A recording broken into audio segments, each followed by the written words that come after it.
Oke, kali ini kita akan belajar bersama bagaimana dunia usaha di pasar consumer goods telah melakukan berbagai perubahan value yang ditawarkan kepada customer, sehingga para penjual dapat tetap survive saat pandemi, bahkan yang tadinya sempat mengalami penurunan penjualan meningkat kembali. Yuk kita simak pelajaran dari adaptasi dunia usaha di pasar consumer goods saat pandemi bersama saya Lukas Silaban dari B-Grade Marketing Consultant. Pertama-tama, karena cakupan kita hanya consumer goods, maka kita definisikan dulu apa itu consumer goods market dan apa itu business market. Apa sih bedanya? Pasar consumer goods secara sederhana dapat diartikan sebagai pasar di mana pembeli melakukan pembelian barangnya untuk konsumsi sehari-hari dan keputusan pembeliannya biasanya dilakukan oleh pembeli itu sendiri. Misalnya, tempat di mana pembeli membeli deodoran secara satuan atau membeli baju secara satuan. Selanjutnya, pasar bisnis. Pasar bisnis ialah pasar yang secara sederhana dapat diartikan sebagai tempat di mana penjual dan pembeli bertemu untuk melakukan pembelian barang yang ditujukan untuk kepentingan usaha sebagai bahan baku maupun sebagai barang operasional bisnis. Pembelian pada pasar bisnis tujuannya adalah memperoleh keuntungan usaha lebih baik.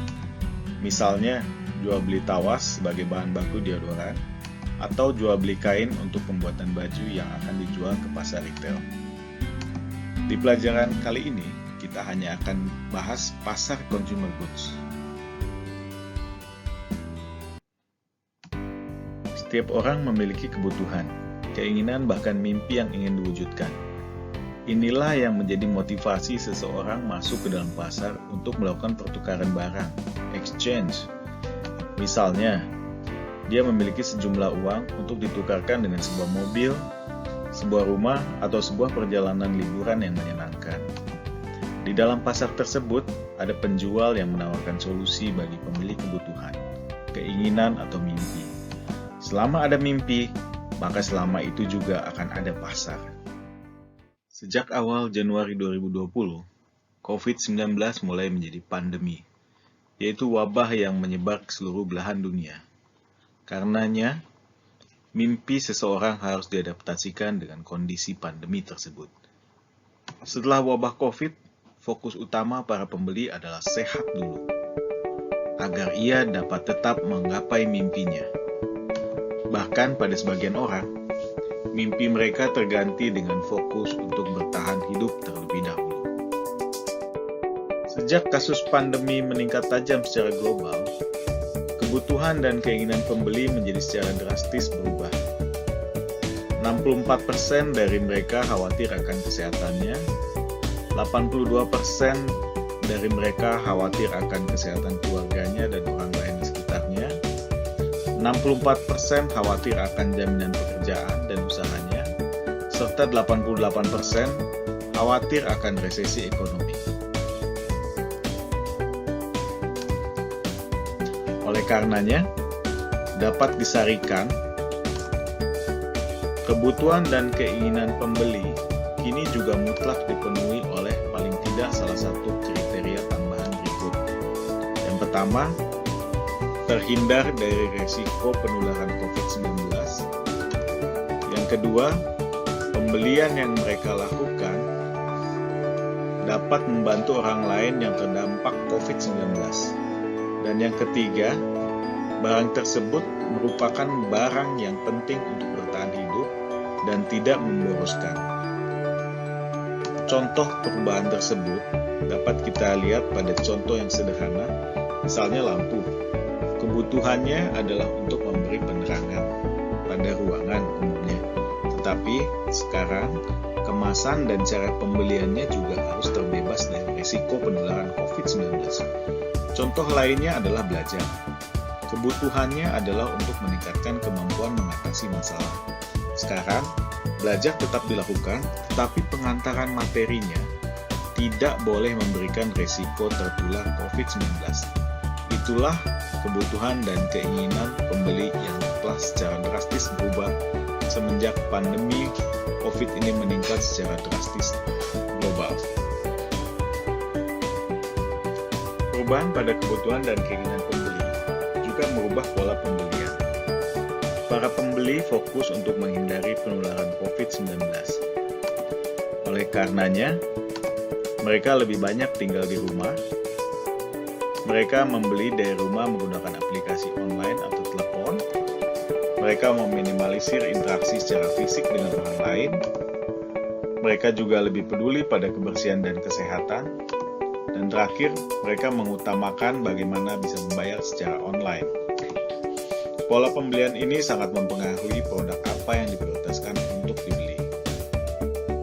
Terjadi juga perubahan pada prioritas pengeluaran, yang merupakan konsekuensi dari kebutuhan dan keinginan yang telah berubah. Berdasarkan riset EY, terdapat 4 segmen berdasarkan prioritas pengeluaran pada saat krisis COVID-19. Yang pertama adalah save and stockpile, atau simpan dan timbun, mewakili 35% dari total segmen consumer goods. Mereka ini melakukan pembelian kemudian menimbun barangnya untuk keamanan selama masa krisis COVID-19. Yang kedua adalah cut deep, artinya mereka melakukan pembelian secara hemat atau potong dalam pembelian, itu mewakili 27% dari total consumer market. Kemudian stay calm and carry on, 26% dari total consumer market, tetap tenang dan jalani kondisi sama seperti sebelum krisis COVID-19. Yang terakhir adalah hibernate and spend, artinya mereka memilih untuk diam di tempat dan belanja sebanyak 11%. Pengeluaran yang meningkat adalah barang groceries, sementara pakaian serta liburan berkurang secara drastis. Kebutuhan serta perilaku berubah, dan itu merubah value yang harus disampaikan oleh penjual ke pasar. Apa itu value? Value adalah cara pembeli melihat manfaat dari sebuah produk baginya. Sedangkan bagi penjual, mereka umumnya mengemas value sebuah produk menggunakan 4-piece marketing mix. Apa itu 4-piece marketing mix? 4-piece marketing mix itu umumnya melekat pada sebuah produk, yaitu kategori produk itu sendiri, kemudian promotion, kemudian price, dan place atau tempat di mana produk itu dapat diperoleh. Mari kita lakukan studi sederhana sebuah produk consumer goods, contohnya es krim. Bagaimana value es krim sebelum pandemi dan saat pandemi? Value yang ingin diperoleh oleh pelanggan dari produk es krim umumnya adalah sensasi dingin yang menyenangkan di saat musim panas atau saat berkumpul dengan keluarga. Kebutuhan produk ini umumnya bersifat impulsif, yaitu ketika pembeli sedang melihat produk es krim di toko retail. Oleh karena itu, bannernya dan kemasan produknya harus dibuat sangat memikat agar pembeli tidak harus berpikir panjang untuk membelinya. Pada saat pandemi, pembeli, terutama anak-anak, jarang datang ke toko retail, sehingga terjadi penurunan penjualan es krim. Apalagi asosiasi di benak pembeli umumnya, es krim yang dingin dapat menyebabkan batuk, membuat pembeli berpikir beberapa kali sebelum membeli. Contoh penambahan value pada es krim Campina. Sebelum pandemi, produk es krim Campina, promotion mereka lakukan dengan membuat banner di Indomaret, Alfamart, toko retail lainnya, pameran di Jakarta Fair, dan sebagainya. Kemudian harganya normal price, bisa dilihat pada bannernya. Kemudian place-nya, di mana pembeli memperoleh es krim Campina, yaitu di Indomaret, Alfamart, toko retail, ice cream store, atau pedagang keliling. Setelah pandemi, es krim Campina melakukan beberapa perubahan. Dengan produk yang sama, mereka melakukan promosi di sosial media dengan tagar di rumah aja, gratis ongkir, bersama Campina, dan lain-lain. Price, mereka tawarkan gratis ongkir dengan pembelian jumlah tertentu. Kemudian place, selain bisa diperoleh di toko retail, pelanggan juga bisa memperolehnya dengan dikirimkan ke rumah pelanggan dengan pemesanan menggunakan online shop, klik Indomaret, Campina Delivery, dan sebagainya. Pelanggan dimudahkan dengan mobile app Campina seperti tampilan berikut. Ada tambahan value baru yang ditawarkan oleh Campina. Yang pertama, empathy, yaitu dengan tagar di rumah aja bersama Campina, menunjukkan kepedulian kepada para pelanggan, di mana para pelanggan harus berada di dalam rumah selama pandemi COVID-19. Yang kedua adalah responsif. Mereka menawarkan gratis ongkir, mereka menggalakkan online shop, mobile app, Campina Store, Klik Indomaret, dan Campina Delivery. Sebagai hasilnya, penjualan es krim Campina kembali meningkat. Berdasarkan informasi yang diperoleh dari media, Direktur Campina Es Krim, Aji Anjono, mengatakan bahwa selama masa pandemi, penjualan es krim melalui layanan home delivery telah mengalami peningkatan yang cukup signifikan dibanding dengan masa sebelum pandemi. Ia mengatakan bahwa terjadi kenaikan 5 kali lipat dari biasanya, karena memang orang banyak yang di rumah dan menggunakan fasilitas home delivery itu. Apalagi Campina sekarang bekerja sama dengan beberapa marketplace, sehingga banyak channel yang bisa diakses oleh konsumen. Selain Campina, berbagai industri maupun produk juga melakukan adaptasi terhadap situasi pandemi COVID-19. Salah satunya adalah dengan free shipping, di mana place-nya customer tidak harus mendatangi kantor penjualan, toko penjualan, misalnya contohnya spare part aksesori Honda, mereka akan memperoleh free shipping. Kemudian informasi kesehatan melalui mobile app atau telemedicine. Mereka juga bekerja sama mobile app kesehatan tersebut dengan beberapa rumah sakit. Kemudian juga pada buku, mereka bisa menawarkan buku digital. Mereka juga bisa melakukan pengiriman buku fisik, buku kertas kepada pelanggan. Juga ada yang menawarkan e-learning, webinar ketika lembaga kursus tidak bisa mengadakan kursus. Kemudian free trial untuk beberapa kursus atau layanan pendidikan atau yang lainnya, coaching. Itulah beberapa adaptasi pada berbagai produk atau industri selama masa pandemi berlangsung. Kita dapat memetik banyak pelajaran dari apa yang sudah para penjual lain lakukan. Pelajaran dari para penjual. Apa yang penjual lakukan? Yang pertama, para penjual di consumer market segera beradaptasi dengan kondisi pandemi.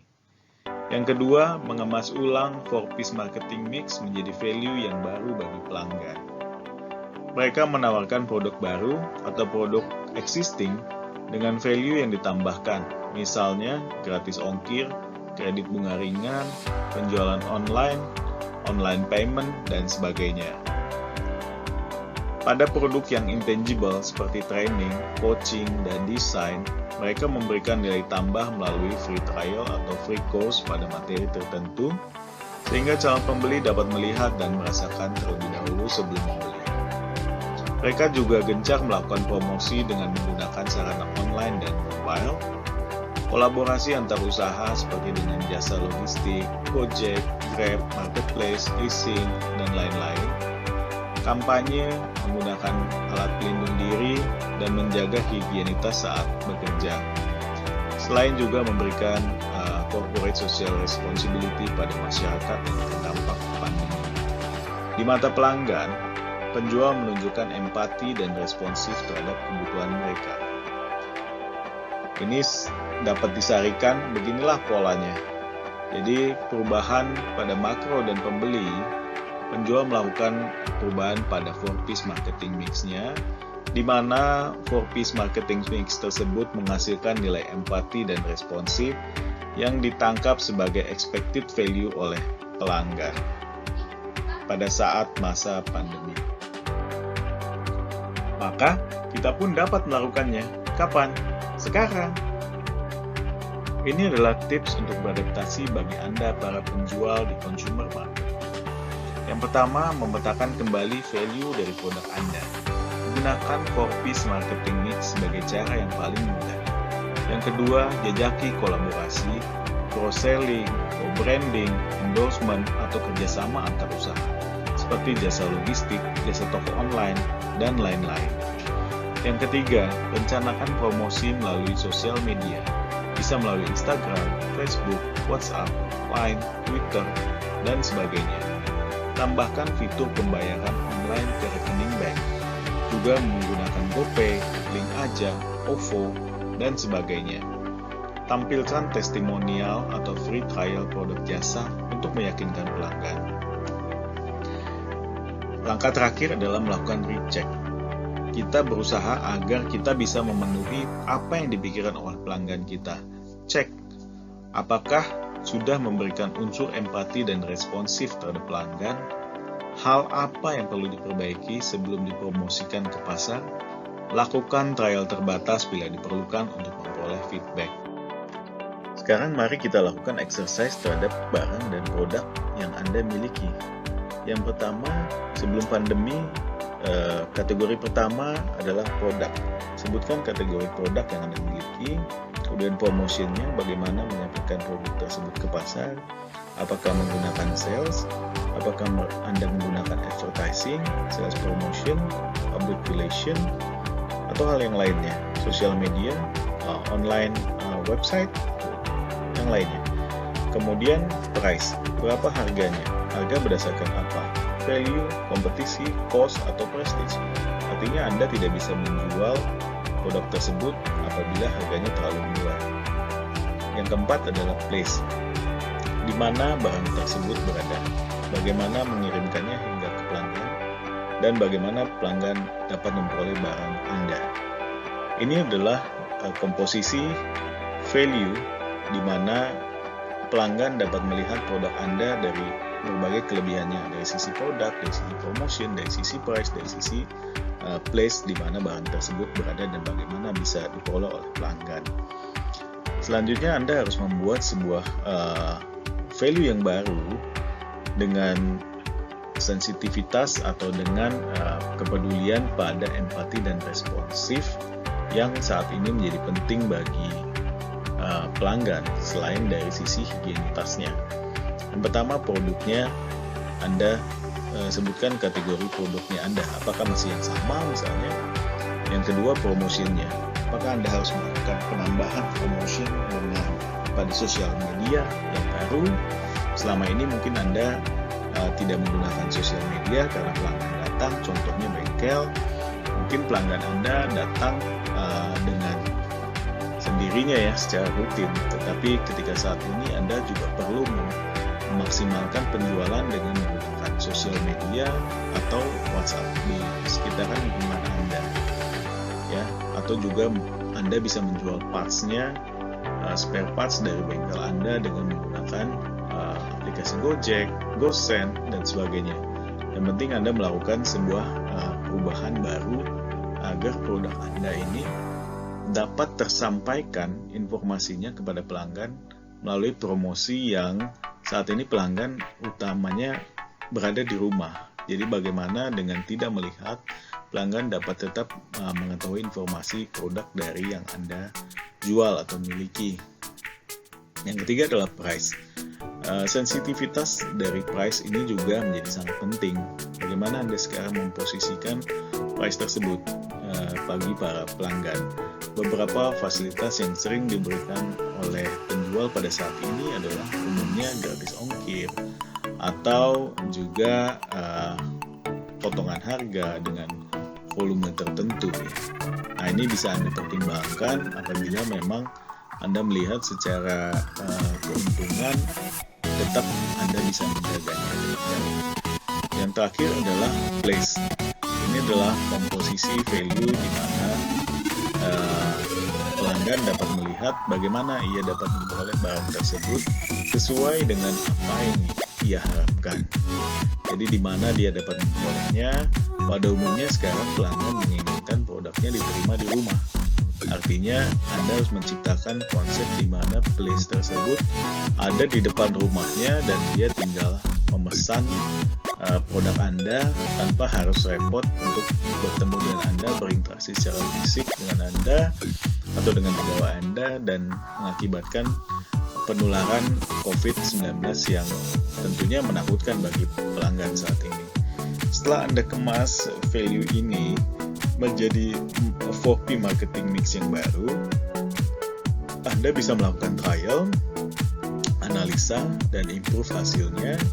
Lalu ketika Anda perlu meningkatkan kembali penjualan dari produk Anda, maka lakukan analisa kembali. Apakah misalnya promosi selama ini Anda lakukan hanya di Instagram, Anda perlu melakukan di WhatsApp grup cluster Anda, atau grup bisnis Anda, grup alumni Anda, atau yang lainnya. Kemudian lakukan misalnya Anda perlu melakukan promosi di Twitter dan lain sebagainya, atau Anda harus menggunakan agen-agen, subagen dari reseller yang bisa menjual produk Anda. Artinya Anda mempunyai wakil-wakil sales representatif di tempat yang lebih luas, misalnya contohnya seperti itu. Nah, ini Anda kemas kembali, lakukan trial, analisa, dan improve hasilnya. Di dalam mengemas sebuah produk marketing atau menyampaikan value kepada pelanggan, ada hal penting yang harus menjadi pegangan bagi para penjual atau bagi para marketer untuk membangun bisnis jangka panjang, yaitu menjaga etika dalam pemasaran. Yang pertama adalah honest, artinya kita menyampaikan dengan jujur dalam material promosi, kandungan produk, materi pelatihan, dan sebagainya. Kemudian yang kedua, responsible. Artinya kita menerima konsekuensi terhadap respons dari pembeli atau stakeholders terhadap produk yang kita miliki atau usaha yang kita miliki, tidak menyampaikan material yang tidak pantas pada anak-anak atau minoritas, ya. Kemudian fair, kita tidak melakukan penipuan produk, harga, promosi, praktek pengaturan harga, dan melindungi data pelanggan. Ini sangat penting untuk kita menjaga bagaimana berbisnis dengan baik dan dipercaya oleh pelanggan. Yang keempat adalah respect. Artinya produk atau promosi yang kita lakukan tidak menyinggung perbedaan sara. Juga kita tidak menjatuhkan pesaing bisnis secara berlebihan. Artinya kalau kita produk komparasi, produk to produk itu tidak apa-apa, tetapi ketika kita menjatuhkan atau melakukan black campaign, itu tidak baik secara bisnis jangka panjang. Kemudian yang kelima adalah transparan. Artinya kita dapat menerima kritik membangun dari pembeli dan stakeholder. Kemudian kita juga menjelaskan risiko produk di dalam kemasan produk yang kita buat, sehingga itu pelanggan mengetahuinya terlebih dahulu dan ia dapat memutuskan untuk membeli setelah membaca risiko produk yang ditampilkan di situ. Misalnya pada bahan aerosol, barang ini dapat meledak pada suhu yang tinggi, tidak boleh dilubangi, atau ada reaksi alergi pada produk salep dan lain sebagainya. Kemudian citizenship, ini adalah value yang penting keenam, yaitu kita memiliki rasa kepedulian terhadap lingkungan sekitar, dapat melalui corporate social responsibility, melalui komunitas, ya, kepada komunitas melalui kegiatan volunteer atau donasi, serta menjaga lingkungan hidup. Demikianlah etika pemasaran yang penting untuk kita jaga untuk membangun bisnis jangka panjang, selain kita menyampaikan value kepada customer, yaitu empati dan responsif. Berikut ini adalah industri yang akan meningkat ke depan berdasarkan data yang diperoleh bagaimana industri ini berkembang selama pandemi atau krisis COVID berlangsung. Industri ini juga berkembang berdasarkan pola perilaku customer yang berubah saat ini. Bagi kita yang melakukan usaha, kita perlu terjun di industri tersebut atau berkolaborasi dengan industri tersebut apabila kita ingin survive di masa post pandemi atau new normal. Misalnya, yang pertama adalah penyedia jasa virtual meeting, Zoom, Microsoft Teams, Google Meet. Ini mau tidak mau adalah sebagai salah satu sarana yang dimana kita bisa melakukan kolaborasi dengan tim internal kita sendiri, dengan salesman, dengan divisi lain, ataupun dengan pelanggan, ataupun kita melakukan semacam promosi program ya. Kita bisa juga melakukan promosi roadshow, promosi customer day menggunakan Zoom yang enterprise contohnya. Kemudian terjadi juga peningkatan pada penyedia jasa belajar dan tutorial online seperti Udemy, Duolingo, YouTube, dan lain-lain. Kemudian penyedia jasa antivirus dan cyber security, karena sekarang banyak masyarakat yang diam di rumah atau tinggal di rumah, anak-anak yang tinggal di rumah. Nah, mereka banyak menggunakan aplikasi online atau komputer, laptop, program yang terhubung dengan internet. Pada saat itu juga banyak terjadi scam atau penipuan yang dilakukan secara online atau virus yang dapat masuk melalui program-program yang di-download atau diakses melalui internet ya. Artinya di saat ini industri cyber security menjadi sangat penting. Yang keempat, karena juga banyak berada di dalam rumah, maka video game portable dan game online seperti Nintendo, PlayStation, Play Store, maksud saya game online menggunakan Android juga banyak sekali diakses ya saat ini. Nah, yang kelima adalah penyedia movie streaming seperti Netflix, Hulu, Amazon Prime Video, dan lain-lain. Nah, bagaimana hubungannya yang poin 4 dan 5 ini bagi Anda? Nah, bagi Anda yang memiliki jasa pembayaran, artinya beberapa produk-produk tersebut mungkin tidak bisa dibeli tanpa menggunakan kartu kredit. Nah, Anda bisa menawarkan produk menggunakan kartu kredit Anda bagi pelanggan yang ingin menggunakan game online atau penyedia movie streaming tanpa menggunakan kartu kredit mereka atau PayPal mereka. Anda bisa menawarkan jasa pembayaran online. Kemudian toko online, marketplace, ya seperti Shopee, Tokopedia, Bukalapak, dan lain-lain, jelas terjadi peningkatan yang sangat drastis selama masa pandemi COVID-19 ini. Kemudian jasa pengiriman barang, door-to-door seperti GoSend, GoFood, GrabFood, dan lain-lain. Dan industri farmasi, terutama terkait dengan COVID-19, vaksin yang ditunggu-tunggu ya, suplemen, dan lain sebagainya.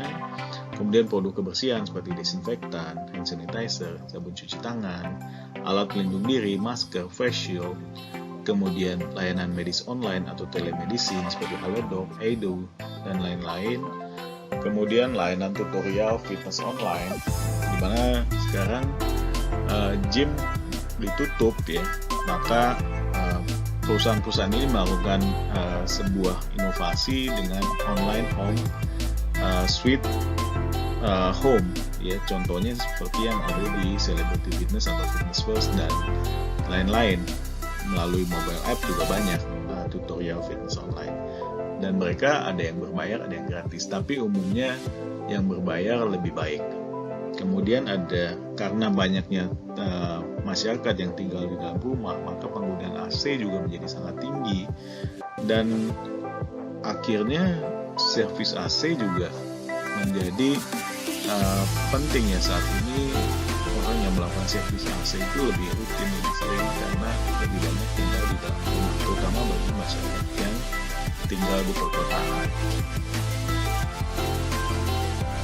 Kemudian digital marketing seperti online research, advertising, website development, mobile app development, digital event organizer, dan lain-lain juga meningkat dengan adanya pandemi ini, di mana sekarang digital marketing jadi penting karena masyarakat banyak mengakses menggunakan produk atau gadget yang mereka miliki atau komputer, laptop yang ada di dalam rumah mereka. Selanjutnya adalah pola pembelian di kondisi new normal atau setelah krisis COVID-19 ini berlalu ya. 35% pembeli masih tetap mempertimbangkan pembelian lebih sedikit di kondisi new normal. Berdasarkan research yang dilakukan oleh Ernst & Young atau EY, setelah krisis COVID-19 atau saat new normal, akan ada 5 segmen pembeli berdasarkan prioritas pembeliannya. Yang pertama adalah get to normal atau menuju normal. 1% dari total market consumer goods akan membelanjakan uangnya kembali sesuai dengan apa yang mereka belanjakan sebelum pandemi berlangsung. Kemudian yang kedua adalah segmen cautiously extravagant. Artinya mereka berhati-hati untuk boros, yaitu 20% dari total consumer market.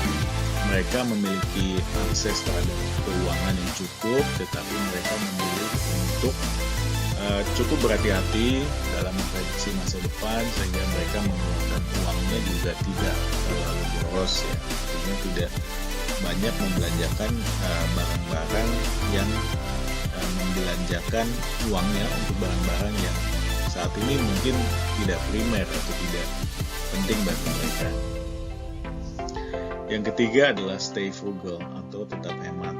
Nah ini pada saat masa COVID-19 krisis, umumnya orang menjadi stay frugal. Nah, 22% dari total consumer market setelah kondisi new normal juga akan tetap hemat. Jadi mereka sudah memiliki pola pembelanjaan yang sudah mereka anggap cukup dan mereka masih consider bahwa di masa yang akan datang pandemi ini belum tentu pulih secara sempurna atau baik dan bisa mengakibatkan kekacauan ekonomi selanjutnya atau resesi, sehingga mereka memilih untuk tetap hemat. Yang keempat yang lebih cukup ekstrim adalah yang keep cutting, artinya mereka tetap potong anggaran. Artinya meskipun COVID-19 sudah berlalu krisisnya, karena pola yang sudah mereka lakukan dan antisipasi mereka terhadap masa depan, mereka tetap melakukan pemotongan anggaran. Ini mewakili 13% dari total consumer market ya secara global. Nah yang kelima ini cukup unik, artinya mereka back with a bang, belanja lebih banyak senilai 9%. Kok bisa? Nah inilah market di mana pada saat COVID-19 mereka mengalami pemutusan hubungan pekerjaan, usaha yang tidak begitu lancar ya. Tetapi begitu kondisi new normal, penjualan mereka meningkat, usaha mereka diterima kembali sebagai pekerja. Nah, mereka berniat untuk membeli kebutuhan mereka yang sempat terganggu atau keinginan mereka dan mimpi mereka yang sempat terganggu pada saat pandemi digantikan pada saat kondisi new normal. Kelompok ini mewakili 9% dari total consumer market di masa yang akan datang. Inilah gambaran 5 segmen pembeli berdasarkan prioritas pembeliannya di masa new normal. Mungkin bagi Anda penjual atau yang memiliki usaha, dapat dilihat bahwa pada saat kondisi new normal, pola pembelian mungkin tidak secara langsung meningkat, tetapi terjadi perubahan peningkatan penjualan, di mana 30%-nya itu malah sudah akan mengeluarkan pengeluarannya sama seperti waktu krisis COVID-19 terjadi. Artinya ini memberikan optimisme bagi para usaha di consumer goods ya. Setelah mempelajari bagaimana adaptasi dunia usaha yang fokusnya penjualan di consumer goods atau consumer market, next time kita akan belajar dari market berikut. Pertama, business market. Bagaimana business market bisa tetap survive atau berkembang di saat new normal. Yang kedua, service market di new normal. Yang ketiga adalah unsold good market di new normal. Unsold good ini artinya produk yang tidak ada di benak pembeli ketika produk itu ditawarkan.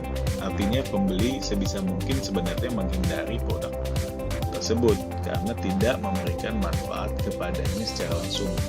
Contohnya asuransi. Asuransi ini mungkin tidak diterima oleh pembeli secara langsung atau bahkan dihindari ya. Nah, inilah unsold good. Bagaimana unsold good ini bisa survive atau berkembang di new normal. Saya rasa ini akan menjadi topik yang menarik untuk kita pelajari kemudian di video saya yang berikutnya.